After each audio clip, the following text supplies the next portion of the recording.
Welcome everyone to the Coaster Spot. Today we're going to do a full tour of FrightFest Extreme at Six Flags Great Adventure.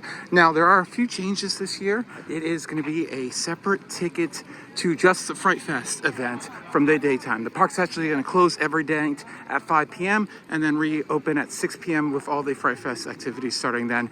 There are combo tickets for the full day if you want to do that. If you do have the nighttime portion for FrightFest Extreme, you can get a wristband inside of the park wherever you get the haunt mazes, which are also not included with FrightFest Extreme nighttime admission, and you can stay in the park so you don't need to go outside the gate. There are new mazes. There are 7 or 8 new mazes, however you see it, and 6 of them are IP based with things such as Stranger Things, Texas Chainsaw Massacre, Saw, Trick or Treat, and a few more. I will say this is the first weekend, and unfortunately, all those new mazes are not ready, but we will show you where they all are, but we won't be able to tell you how they are, unfortunately, today. Maze prices are different from day to day, so check that out, and pass holders do get into FrightFest Extreme, the night portion, for free. However, depending on your level of season pass, you might need to get that haunt maze as well. And there is an express version, so if you want to skip all of the mazes or have a shorter line, they have that available as well. So let's go inside and show you everything.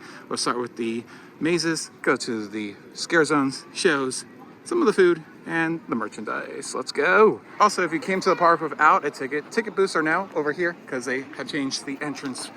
And also there is a chaperone policy in effect now at the park at all times that after 5 p.m.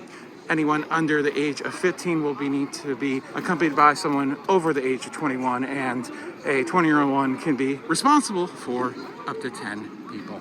Right in the footsteps of Wonder Woman and Dead Man's Party is going to be Stranger Things, based on the Netflix series. I believe the earlier seasons, you're going to see some Demogorgons, you're going to go through Hawkins, go into Upside Down, things like that. It's going to be pretty cool.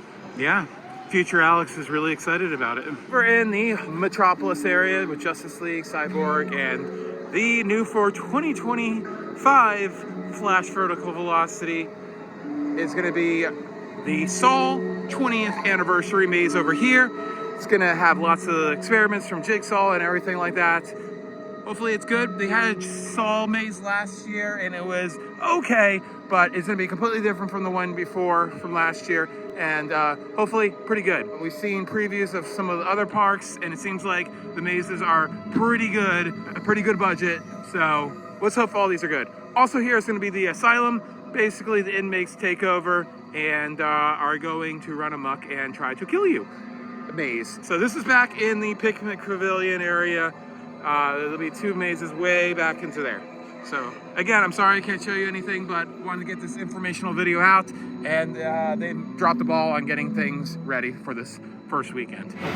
In the shadows of the giant wheel right at the end of Dream Street is going to be the Witch's Reflections. This is going to be a mirror maze with some effects and some spooky people inside of it. So get lost, bump into some mirrors, and try to escape some crazy witches on the way there. Right near our amazing bricks, so that's a good landmark on Dream Street. It's going to be Big Top Terror. From what I've heard, they have updated the layout a little bit, so it has been updated, but it's still more or less the maze that we've known and loved for many, many years. So great to see it. One of only 3 non-IP houses. The walkway that's between the Golden Kingdom and the Golden Kingdom Outpost, aka on the way to El Toro, is going to be our next house location. This used to be the entrance to Bloodshed, and now it's the Texas Chainsaw Massacre. I gotta say, I'm very disappointed with the sign. This is only one of the new houses that actually has a sign, and this is what we're going to be used to. That, oh man, that's just really disappointing. Anyway, Texas Chainsaw Massacre. Expect lots of pigs, expect lots of sacrifices, expect a Leatherface, and expect lots of chainsaws. So I'm excited for this one as well, as I am for all these new houses. Very excited. Right next to one of the world's best roller coasters in the world, El Toro, is going to be the Trick or Treat House. It's taking up this little plaza that used to be our arcade and everything, but it looks like the entrance will be right over here, next to what used to be a restaurant. I don't know anything about Trick or Treat, even though I've been through a lot of mazes and scare zones at Universal, but it's always fun because it's a house that you don't need to know about the IP to have a fun time about it. So hopefully it's good. I don't know. And I believe the walkway from El Toro to King Cod will reopen once the Texas Chainsaw Massacre house is finished. So that will be nice to not to deal with that. In the boardwalk area, right next to the Slingshot, is going to be the Army of Dead house premiere of the Army of Dead. That's what it's going to be themed to. Oh, and if you see anybody coming out and hooded, that's a shift change right there. In the boardwalk area at the end, next to the Superman, which by the way has been down for a few weeks. Hopefully by the time you see this video, they have sorted out their problems. But you have the Conjuring Universe maze. They did have a Conjuring maze last year. I'm not sure if it's going to be updated. I think it will be. So it'll be great to see a new one. Because I really enjoyed the house last year, even though I don't know anything about the Conjuring. Maybe I'll check the movies out this year. Comment down below if I should or not, if they're super like scary. I like psychological thrillers. I don't like blood and gory stuff. Like I cannot watch a Texas Chainsaw Massacre movie. I can see any maze, that's fine, but movies, hell no. Anyways, that is the last maze. So let's go show you all the scare zones. I believe there are 5 of them this year. The longest running scare zone right at the front of the park, at the corner of Dream and Maine. That guy's head was really small. Is the Bloody Fountain. Oh, look at this guy. Oh, hi. Oh. He's a very model citizen there. All these are model citizens. Totally cool. I thought there was a monster. No, it was just a guy with a funnel cake behind me. There we go. And you can get your coffin photos right in the front here too, if you're into that. Twinkies. Inside of the boardwalk, Carnival has returned to its rightful location, in my opinion. For a few years, it's been in Movie Town. Now it's back here. Hi. Jesus.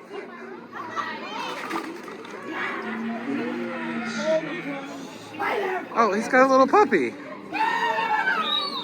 He's got a thing. Gentle! One finger! He doesn't like it.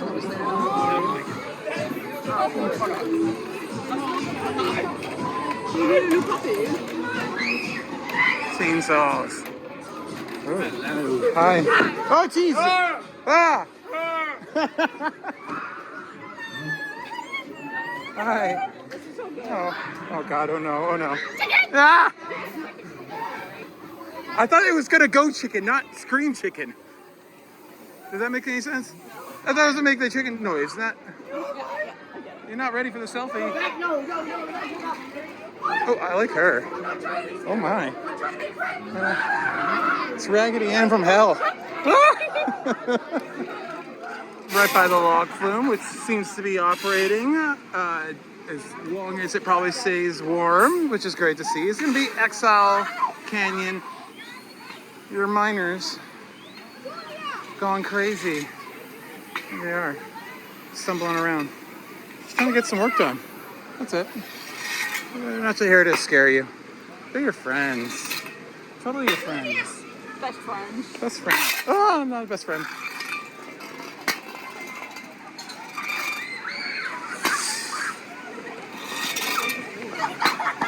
Be sure to do the log from earlier in the day if you are interested in it, because most likely it will close before FrightFest closes for the night. And we don't know if it's going to actually operate into FrightFest Extreme or if it's going to close with the park at 5 p.m. In the back of the park on the lakefront area, so Buccaneer, Harley Quinn's Crazy Train, Joker, is going to be Blackbeard's Bounty, a rehabbed or reimagined scare zone. They've had it before, but I believe this is the second year of it, and I think it is a much better positioning and a lot more lively than before. Ooh. Oh gosh, that was scary. Located inside the Pine Barrens, the home of the Jersey Devil, is going to be the Demon District. This has previously been in the Joker Plaza, but it was moved this year. Has some new props. And I think it's probably more of a fitting area, although it's very, very bright for a scare zone. That is weird. It's weird. Out of my way! Yeah, it's way too bright for a scare zone in here. They need to put some filters over these LED lights. They're just way too busy. And Jersey Devil is on 2 trains, so that line should be moving somewhat okay, but it's going to be quite the wait still. When we saw last time, I was like, his eyes are really scary. Oh. You walked past it already. There we go. Like the skull thing there. That's fun. Huh?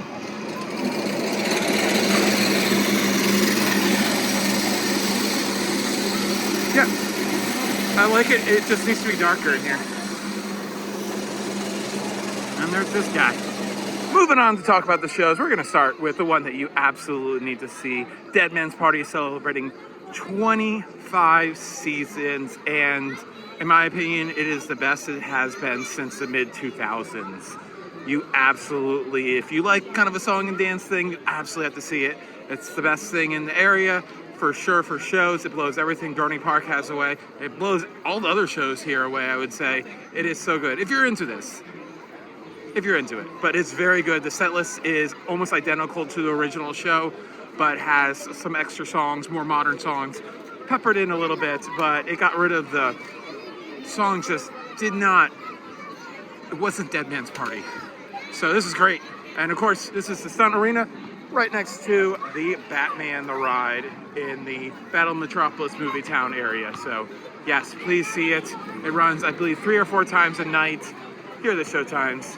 Do it. You might need to get here a little bit early, but if you do get here late, you'll probably be able to get a seat. It just probably won't be very good. Theater typically doesn't fill up, but there's some really bad seats if you get here late.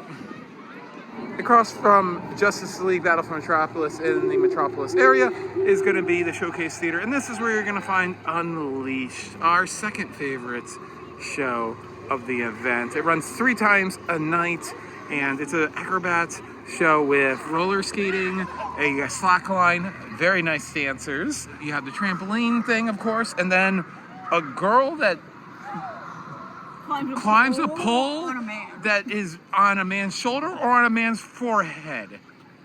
Yeah, you're seeing some of the clips right now.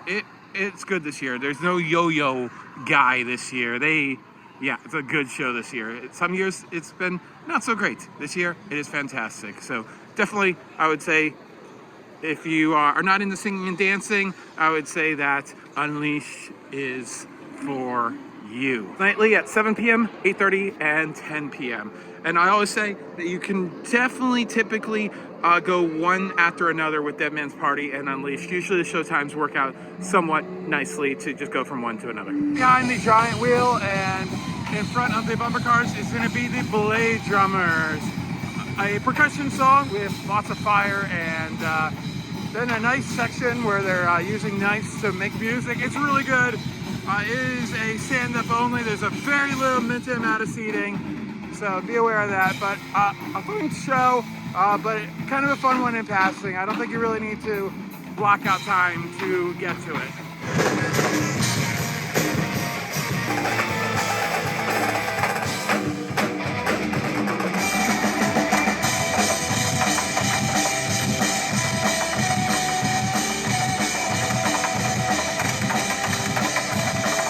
And our final show is going to be the Freak Show, where it's a guy who does some freaky things. So if you're squirmish, you're probably not going to want to watch this one since he puts a nail in his nose. He puts his tongue to a moving fan and a few other disgusting things. We're now going to move on and show you a few things around the park as far as food and some other random things that you might want to know about FrightFest Extreme this year. Also be aware there is Oktoberfest going on. During FrightFest Extreme, you won't see any of their entertainment, but I believe some of the food offerings will be available for you. And lots of beer. And that's all that matters. Because in heaven, Beyond Halloween, there is no beer. Unfortunately, the movie town area right in front of Batman the Ride has no scare zone. We were expecting that, but some lighting and mood and fog in here would have just been nice just to dress it up. It looks very plain in here. There's like nearly no decorations. Maybe it's because of the advertisement they're going on here for the Penguin? Oh no, that's over. The Batmobile is back. It doesn't even feel like FrightFest in here. No, it's kind of weird. I don't like this. Anyways, on Dream Street, we do also have Houdini's Great Escape open. It has been closed most of the season. They promised it would be back for FrightFest, and it is. So go ahead and see the greatest illusion ever in run form. Over in Metropolis, they also have the pop-up Reaper's Closet seasonal store for more FrightFest merchandise. And then they have the RIP bar right here, so you can get your drink on. And here are your prices. You got this guy doing a thing. Well, here's inside of the Reaper bar, the RIP bar. Apparently they've purchased stuff from Lowe's or Home Depot or Spirit Halloween. It's awesome in here. You got the lounge seating, and then they have commercials for the houses that are not quite available yet. Yay! And then in the back of the bar, they have removed the gaming consoles. They just have the reel of the advertisements playing, and then they have a few more of these cheap animatronics from Lowe's or Home Depot or Spirit Halloween. One of the three. There you go. And this guy goes off every 30 seconds with the same portion of a song. It's extremely, it's really annoying. We're not going to show it to you, but all around the park, all the bars have been rethemed to FrightFest, with like this one being the Witch's Brews, and the other ones have other spooky names. But it's pretty much the same bar. They do have a cocktail made just for FrightFest, and the blood bags, which I do believe they had before. So that's obviously come over from the Legacy Cedar Fair parks, which is kind of cool to see. Those are always fun, and yeah, get your drink on for a lot of money.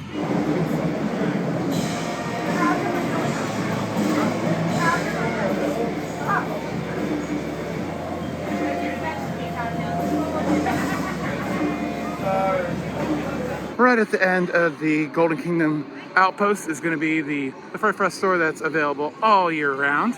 So lots of non-FrightFest, just spooky movie merchandise in there.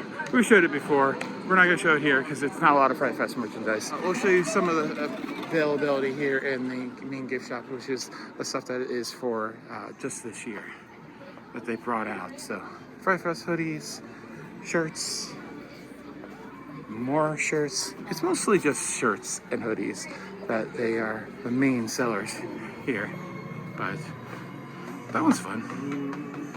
And it's generic, doesn't say Great Adventure. If you're looking for that, it is not available. And yeah, these as well. Hold on, if I click on his name, they're like already. Then that on the back. Kind of a voodoo thing. No merchandise is for the IP houses, which is a little confusing. You would have thought you would have seen a lot of Stranger Things type of stuff and everything. Hopefully that will come. Here's more of the hoodies available. Yeah, if you like black, they got you. There you go. Oh, there we go. There's one for trick or treat. So they do have at least one that is for the IPs. They definitely need to get some Stranger Things in there. All right, that was FrightFest Extreme 2024. Obviously, we haven't been able to really experience the extreme part of it. So, as far as shows goes and scare zones and the whole atmosphere, I think it's pretty good. Some of the scare zones just feel a little amiss, though. Like, there's not a lot of fog this year. Like, they've definitely decreased their fog budget, which really adds to atmosphere. So I'm a little disappointed about that. And then that Jersey Devil area, Demon District, definitely needs some red lighting in there to make it not so bright, because the scare zone's got to be dark. It cannot be lit up like that. But other than that, excited to try out the new mazes. Obviously, we'll try those out in a separate video. So if you want to get an idea what those are like, we'll have one of those out in mid-October. So as soon as that we'll be able to get here. But thanks for watching, and that might be is when they actually opened. Who knows if they're a week or a few weeks out. But thanks for watching. This has been Alex for The Coaster Spot. Like, comment, and subscribe, because we'll be back for many more great adventures and do tours all around the world, and lots of videos and vlogs and everything like that of all our adventures. Bye. And I'm gonna hammer it, boop, right in the center of the head. It's true. A lot of times when I do this, people think the nail is fake. Some people think it's rubber. Some people think it's plastic. It is not. They're muscle stick. Try to bend it, try to break it, make sure it's real. Because I say it's real, no one's gonna believe this. But you, my friend, you have a face people can trust.